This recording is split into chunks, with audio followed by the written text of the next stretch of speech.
everyone! Christmas is finally here! Woohoo! For this year's holiday, I've made some really adorable and delicious looking Christmas soap wreaths. I'll be making the soaps in two parts, the donut base and the icing top. Let's dive in to see how I made it. Firstly, we're going to make the base. I've weighed out my oils and prepared the lye solution that I'll be using for today. I added in my fragrance oils into the mixture right at the start. This is actually the second batch of soap wreaths that I'm making. Hence, I already know how my fragrance oils will react with the lye, and I'm not worried that it will speed up trace or react badly. However, if it's your first time using a particular fragrance oil in your soap, it's best to test it on a small portion of soap first. Next, I'm adding in the colors.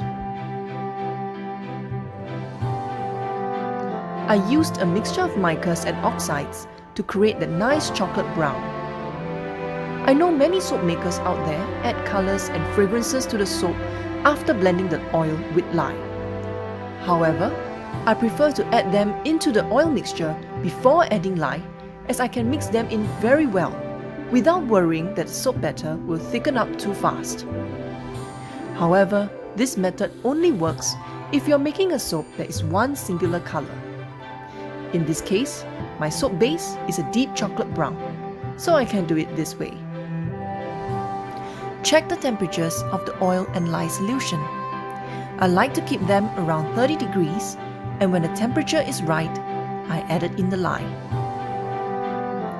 I have infused some peppermint tea with the lye, hence the solution is brownish. Stir it slowly to prevent air bubbles.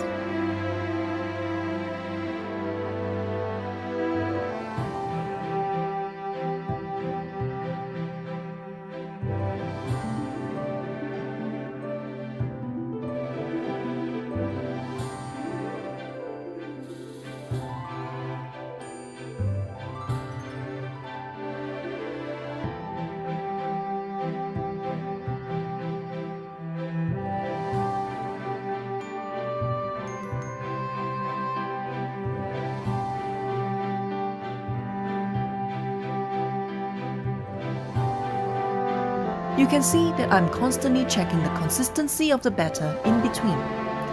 It is important not to overblend, because once the batter becomes too thick, it will be difficult to pour into the donut molds. We want to reach a light to medium trace.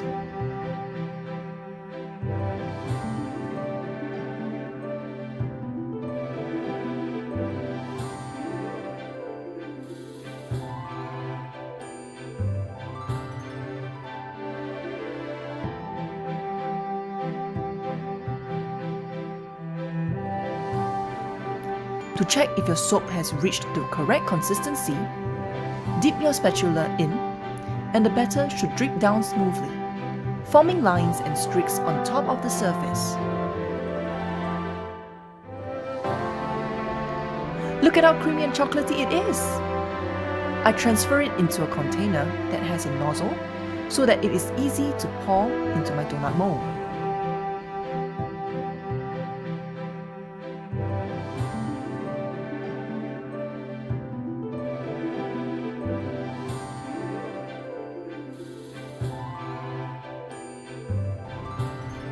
As you can see, the mold has a protrusion at the top, so if you use a wide container to pour, it will spill all over the place. This gives more control in the pouring. This batch is smooth and flowy, so I can pour them easily. The previous batch that I made was too thick, and I had to spoon them into the mold, and it was such a huge mess. You can check out my Instagram post to see the disaster. Link is in the description box below. Okay, let's speed things up.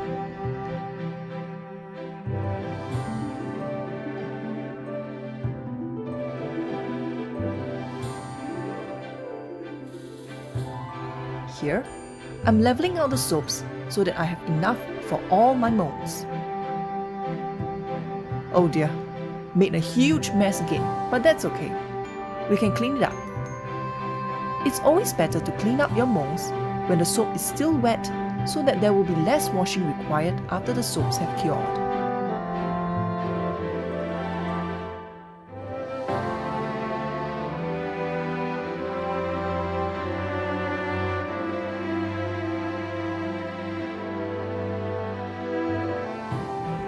After a day of curing, time to unmold. Look at the nice chocolate donut. I have used a blend of peppermint, chocolate, and cedarwood fragrances to create this absolutely delicious soap. The smell is amazing, and it's so satisfying to pop them out one by one. Now that the base is done, time to move on to the icing. I've weighed out my oils and prepared the lye solution that I will be using. I'm using cocoa butter for the icing, which I've melted in a separate container. Cocoa butter helps to create a harder soap, which will turn out beautiful for the icing textures.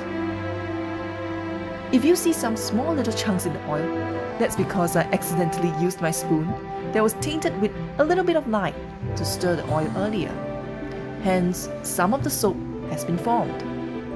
Don't worry if this happens to you, it will be all mixed in once we use the stick blender later. I used a blend of rosemary, sage, and peppermint essential oils to create that refreshing leafy scent that reminds you of the pine forest. Again, I added my colors and mixed them in very well using a coffee frother.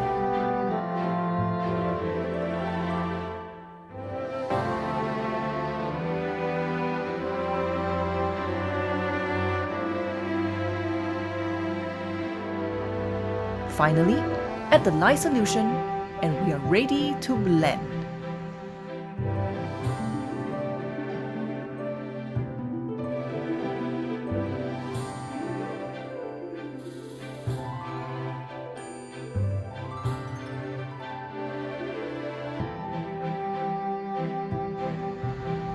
Once reaching medium trace, start to prepare the piping bag for icing.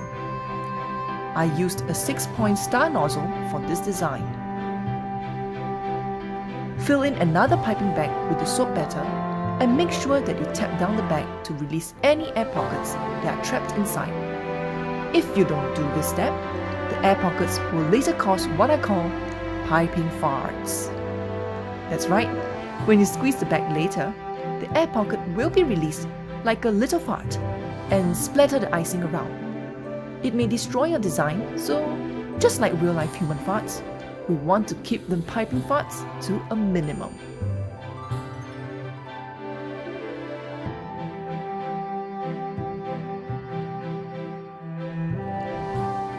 Time to ice.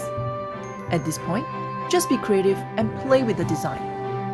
Using a steady hand, press the bag to release a dollop of icing on the donut soap and create a complete ring around it. It doesn't have to be perfect, as you will be layering more icing on top. The tip is to work fast, as the longer we take, the harder the batter will get as it continues to saponify in the bag. Once this happens, it will be really challenging to squeeze them out of the bag. Alright, I'm satisfied with how lush it looks. Time to bring out the decorations. Anyone out here that loves to decorate your Christmas tree as well? I don't actually own a Christmas tree at home, but I have a cousin who does. And when I was younger, I would go over to her house and help to decorate the tree with all the sparkly and glittery decorations. I absolutely love to hang the Christmas lights. They make everything look so magical once the lights are turned on.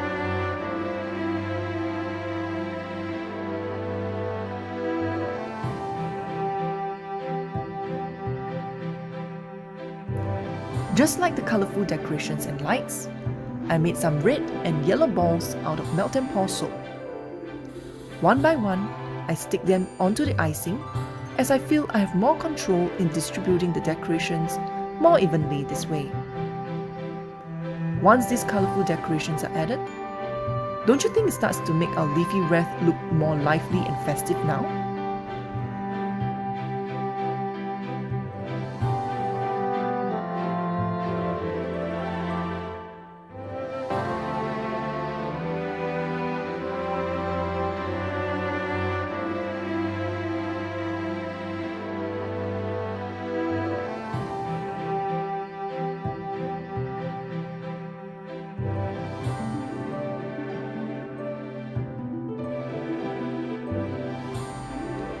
We are not quite done yet. To give it a bit more sparkle, I bought some tiny silver sugar balls from the bakery store to add to the design. As they're made of sugar, they'll simply dissolve in the shower. But they do add that extra sparkly touch which a typical melt and pour soap may not be able to achieve.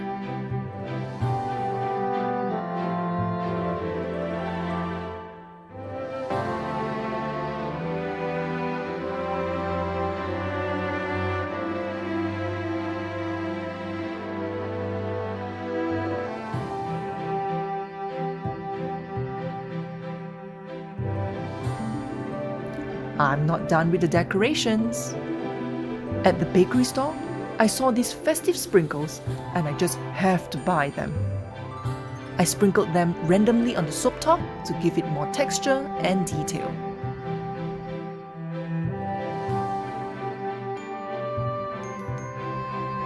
And how can we miss out on glitter? I used a powder spray bottle and sprinkled some silvery mica dust over the top to give it that icy Christmas effect.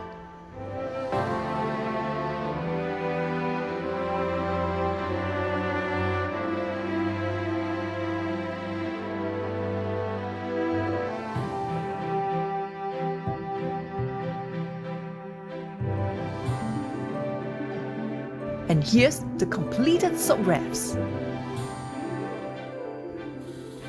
This is by far one of the most complicated soap designs I have ever made, and I'm really satisfied with how it turned out.